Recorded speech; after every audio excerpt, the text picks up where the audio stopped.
लेकिन छुप छुप के मिलने से मिलने का मजा तो आएगा।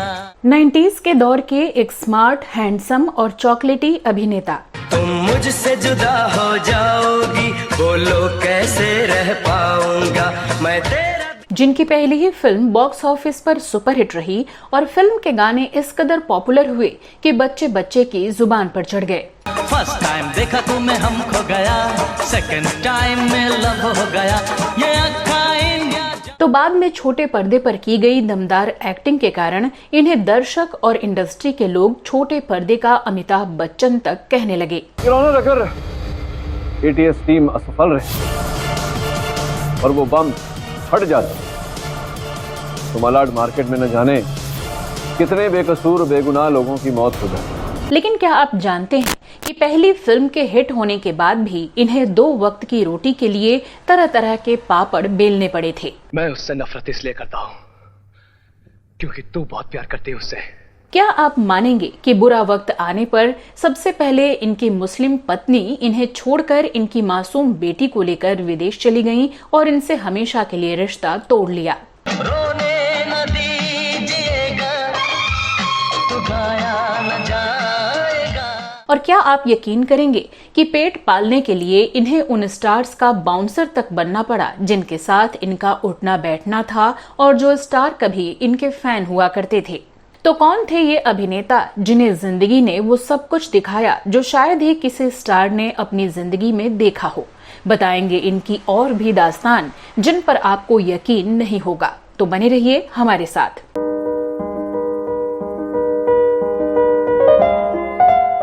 पिंकी से मिलने बगैर मैं यहाँ से नहीं जाने वाला। Uncle, try to understand, she loves me. प्यार मेरे से करती है और शादी किसी और से। एक बार वो बोल दे कि वो मुझसे प्यार नहीं करती, मैं चला जाऊंगा। नमस्कार दोस्तों, मैं हूं श्वेता जया और आप देख रहे हैं वो पुराने दिन। दोस्तों, कहते हैं कि किस्मत पलटती जरूर है। जो आज अर्श पर है वो कब फर्श पर आ जाए और जो फर्श पर है कब अर्श पर पहुंच जाए कोई नहीं जानता। एक वक्त पर सदी के मेगा स्टार अमिताभ बच्चन और पहले सुपरस्टार राजेश खन्ना को भी बहुत बुरा वक्त देखने को मिला था। लेकिन आज हम अपने शो में जिस एक्टर की बात करेंगे वो स्टार बनने के बाद इस कदर गिरे कि शायद ही किसी स्टार ने ऐसे दिन देखे हों। दोस्तों, आज के वीडियो में हम बात कर रहे हैं 90 के दशक में पर्दे पर एंट्री करने वाले एक्टर रोनित रॉय की। हम इनकी जिंदगी में आए अप्स एंड डाउन की बात करें उससे पहले चलिए जानते हैं कौन है रोनित रॉय और इनका फिल्मों में आना कैसे हुआ था। रोनित रॉय का जन्म 11 अक्टूबर 1965 को महाराष्ट्र के नागपुर में एक हिंदू बंगाली ब्राह्मण परिवार में हुआ था। इनके पिता का नाम बोथेंद्र नाथ रॉय और माता का नाम डॉली बोस था। इनके पिता एक बिजनेसमैन और मां गृहिणी थी। इनके पिता का बिजनेस अहमदाबाद में होने के कारण इनका बचपन वहीं गुजरा। वहीं पर शुरुआती पढ़ाई लिखाई हुई और कॉलेज की पढ़ाई के दौरान ही इन्होंने होटल मैनेजमेंट का कोर्स भी कर लिया। फिल्म निर्देशक सुभाष घई इनके पिता के बहुत अच्छे मित्र थे।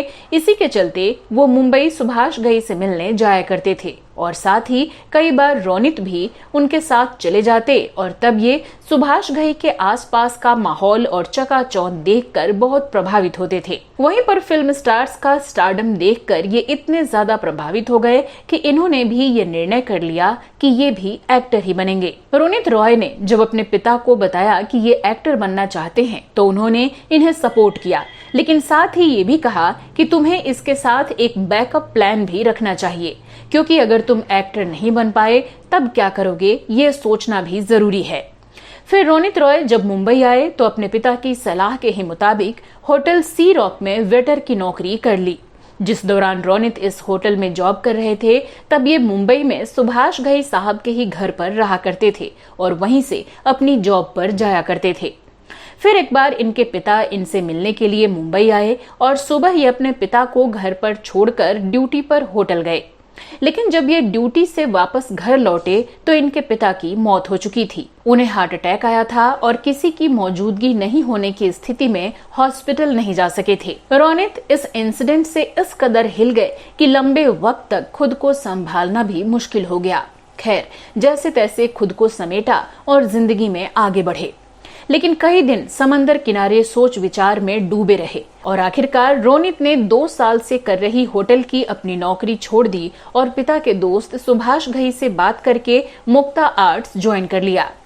लेकिन यहाँ पर काम आसान नहीं था, क्योंकि यहाँ सुभाष घई की फिल्मों के सेट पर ये असिस्टेंट के भी असिस्टेंट का काम किया करते थे और यही कारण था कि रोनित को कुछ समय बाद लगने लगा कि ये इस तरह तो कभी भी अपना एक्टर बनने का सपना पूरा नहीं कर पाएंगे। इस बीच एक वाकया हुआ। दरअसल एक दिन राम लखन मूवी की शूटिंग के दौरान ये अपना काम खत्म करके फिल्म के सेट पर माधुरी दीक्षित को उनका सीन समझा रहे थे और जब ये सुभाष घई ने देखा तो उन्होंने पूरे क्रू मेंबर्स के सामने इन्हें बहुत जोर से डांट दिया। उस समय तो ये कुछ नहीं बोले, पर बाद में इन्होंने सुभाष घई को बताया कि आपने ही मुझे कहा था कि अपना काम खत्म करने के बाद तुम दूसरों की हेल्प करना और इसी तरह तुम यहाँ पर काम सीख पाओगे, तो मैं तो वही कर रहा था। इस घटना के बाद रोनित रॉय को बहुत ज्यादा बुरा लगा और उन्होंने सोचा कि मैं इस तरह काम नहीं सीख पाऊंगा और न ही अपना सपना पूरा कर पाऊंगा और फिर इन्होंने फील्ड चेंज करने और एडवर्टीजमेंट की दुनिया में जाने का फैसला किया।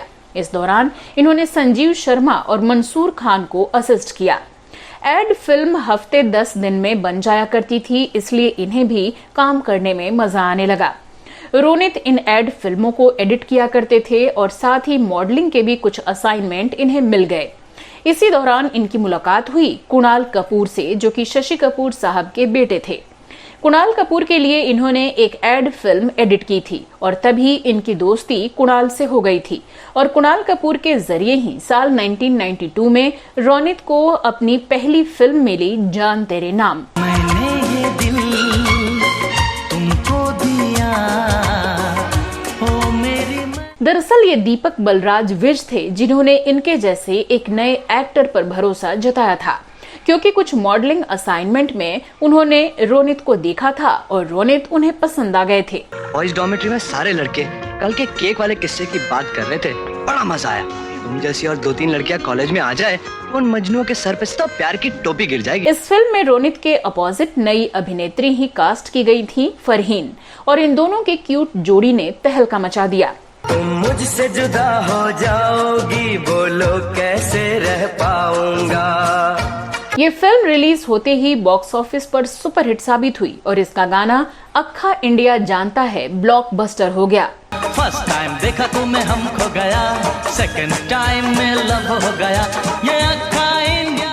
इनकी पहली फिल्म और उसके सॉन्ग्स ने रोनित रॉय को रातों रात स्टार बना दिया, जो कि इन्हें खुद भी भरोसा नहीं हो रहा था। लेकिन छुप छुप के मिलने से मिलने का मजा तो आएगा। पहली ही फिल्म से स्टार बने रोनित ने इस फिल्म के बाद सोचा कि अब तो सब कुछ ठीक हो गया है और अब तो मैं स्टार भी बन चुका हूँ और जिंदगी अब आसान रहेगी। लेकिन अफसोस, किस्मत को कुछ और ही मंजूर था। इसके बाद रोनित ने कई फिल्में की, जैसे जुर्माना, जय मां वैष्णो देवी, रॉक डांसर और बॉम्ब ब्लास्ट आदि। अरे भाई, तुम्हारे डैडी आईजी हैं, यानी पब्लिक सर्वेंट, और हम लोग पब्लिक। अब पब्लिक सर्वेंट पब्लिक के लिए थोड़ा तो वेट कर सकता है ना, क्यों? सही कह रहे हो नहीं?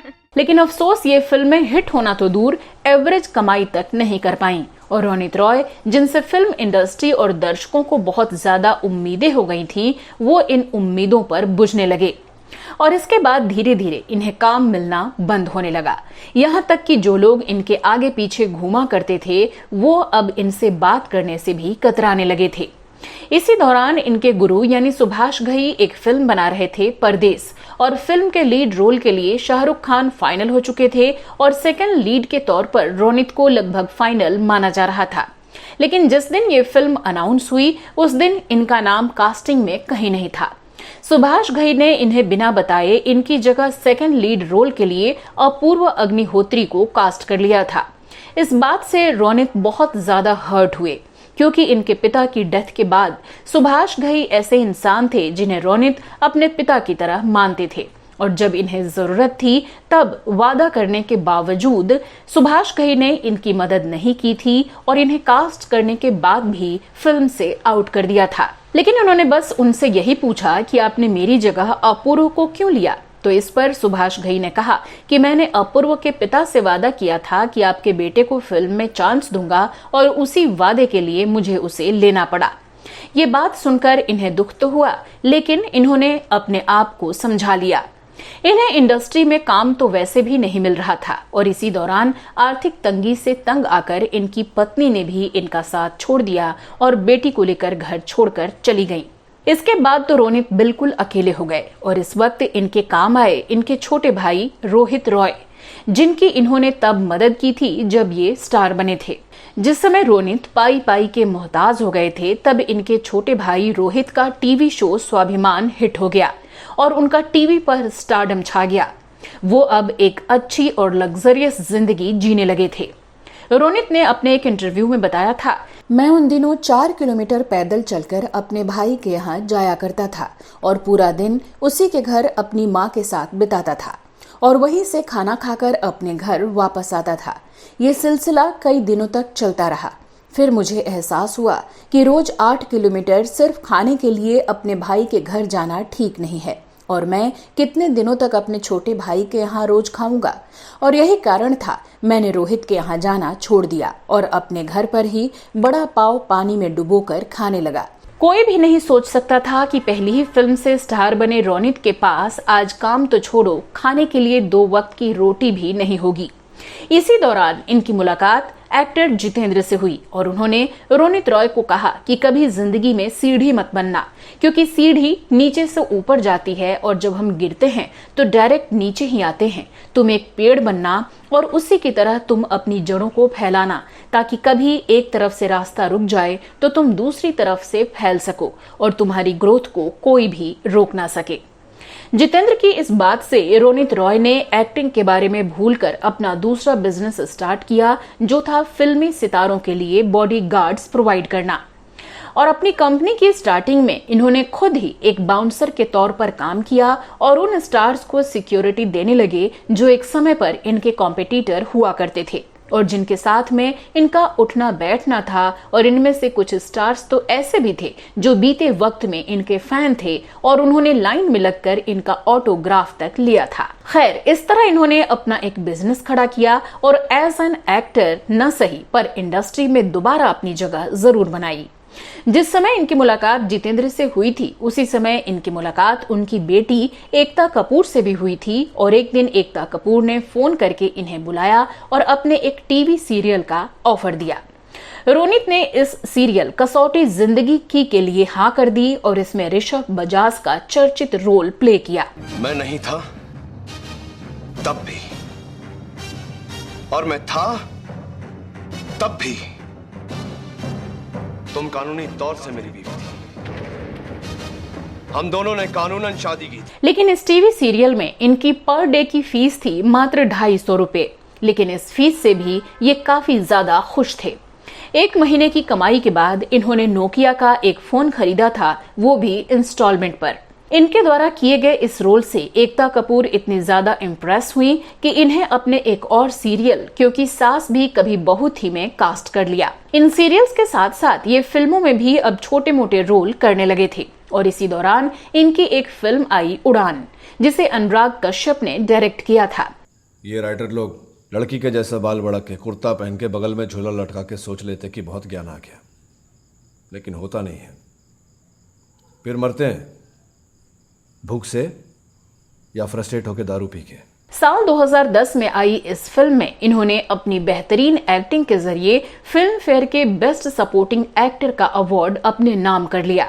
हमको लगा कि तुम कॉलेज जाने लगे हो, पढ़ने लगे हो, सुधर गए, लेकिन नहीं, यहाँ बैठकर कहानी सुना रहे ताकि 10 लोग जिनका भरोसा नहीं कि जिंदा रहेगी कि नहीं। वाह, क्या राइटर है। इस फिल्म के बाद फिर कभी इन्होंने पीछे मुड़कर नहीं देखा और इन्हें फिल्म और टीवी से एक से बढ़कर एक ऑफर आने शुरू हो गए और ये इनका दूसरा सक्सेसफुल फेज था। इसी दौरान रोनित रॉय ने एक और टीवी सीरियल किया, अदालत, जो कि इनके करियर में मील का पत्थर साबित हुआ। Humpty Dumpty sat on a wall. Humpty Dumpty had a great fall. इसका ये अर्थ होता है कि कोई बहुत ही बड़ी इमारत थी, वो गिरी, वो इमारत किसी मॉल के साथ जुड़ी और देखते ही देखते अपनी काबिलियत और पॉपुलैरिटी के कारण ये इस टीवी सीरियल के हर एक एपिसोड के लिए लगभग 1.5 लाख तक रुपए लेने लगे। योर ऑनर, मिलिंद, नीव और पंछी को हॉस्टल में लटकती हुई साक्षी की मृत शरीर के पास शाम के 5 बजे पाया गया, जिससे पुलिस ने यह अनुमान लगा लिया कि साक्षी की हत्या इन तीनों ने की है। साल 2010 में आया ये सीरियल जबरदस्त हिट रहा और देश भर में बच्चे से बूढ़े तक इनके फैन हो गए। इसे ही वक्त का खेल कहते हैं कि जिन्होंने अपने टीवी सीरियल में अपनी शुरुआत मात्र 250 रुपए से की थी, वो बहुत कम समय में ही एक एपिसोड का 1.5 लाख रुपए चार्ज कर रहे थे। इसी के साथ रोनित रॉय टीवी पर इतने ज्यादा पॉपुलर हो गए कि इन्हें छोटे पर्दे का अमिताभ बच्चन तक कहा जाने लगा। पर इस सफर के लिए इन्होंने कितने पापड़ बेले, ये तो आप सभी अब तक जान ही चुके हैं। इसके बाद इन्होंने एक से बढ़कर एक फिल्मों में काम किया, जैसे student of the year, shoot out at Wadala, 2 states, काबिल, सरकार 3 आदि। मैं क्यों बात करूं उस प्रोफेसर से? मैं इस बकवास को सपोर्ट नहीं करूंगा, समझा तू? प्यार करता हूं मैं उससे। प्यार व्यार छोड़, अपने MBA पे ध्यान दे। लड़कियां तो आती जाती रहेंगी। बता दें कि राकेश रोशन की फिल्म काबिल में रोनित के साथ इनके छोटे भाई रोहित रॉय ने भी काम किया था और इन दोनों का ही नेगेटिव रोल धमाकेदार रहा। जवानी रेस के घोड़े की तरह होती है, बंदूक चलते ही दौड़ने लगती है, रगों में खून से ज्यादा जोश दौड़ता है। अब बात करते हैं इनकी पर्सनल लाइफ की। तो पहले हमने इनकी पत्नी के छोड़कर चले जाने का जो जिक्र किया था, वो थी जाने माने एक्टर दिलीप कुमार की सगी भांजी जोहाना मुमताज खान, जिससे रोनित रॉय की पहली शादी हुई थी।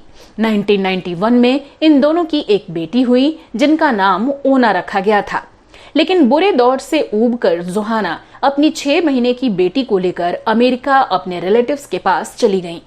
हालांकि आगे चलकर काफी कोशिशों के बाद रोनित अपनी बेटी से मिलने लगे थे। बता दें कि ओना अब बड़ी हो चुकी हैं और यूएस की एक कंपनी में फेमस पैकेजिंग डिजाइनर हैं और अमेरिका में ही रहती हैं। बता दें कि रोनित रॉय ने अपने करियर के ट्रैक पर आने के बाद साल 2003 में एक्ट्रेस और मॉडल नीलम से दूसरी शादी की और इस शादी से इन दोनों को एक बेटा और एक बेटी है। बेटे का नाम अगस्त है और बेटी का नाम आडोर। रोनित रॉय ने अपनी काबिलियत और हार्ड वर्क के जरिए अपना मुकाम हासिल किया। पहली पारी इनकी फेल रही, लेकिन इन्होंने हिम्मत नहीं हारी और दूसरी पारी को धमाकेदार बना दिया। अपनी दूसरी पारी में लगभग 30 फिल्मों में ये काम कर चुके हैं और अभी भी कई फिल्मी प्रोजेक्ट्स पर ये काम कर रहे हैं। रोनित रॉय ने पनवेल में एक बहुत बड़ी जगह खरीदी है, जहां पर ये बॉडीगार्ड्स का ट्रेनिंग इंस्टीट्यूट बनाने जा रहे हैं।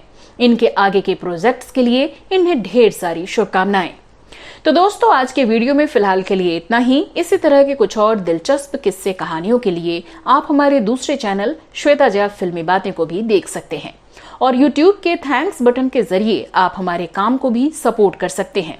हम आपको हिंदी सिनेमा के कलाकारों के अनसुने अनजाने पहलुओं से ऐसे ही रूबरू कराते रहेंगे। फिलहाल मुझे दीजिए इजाजत। नमस्कार।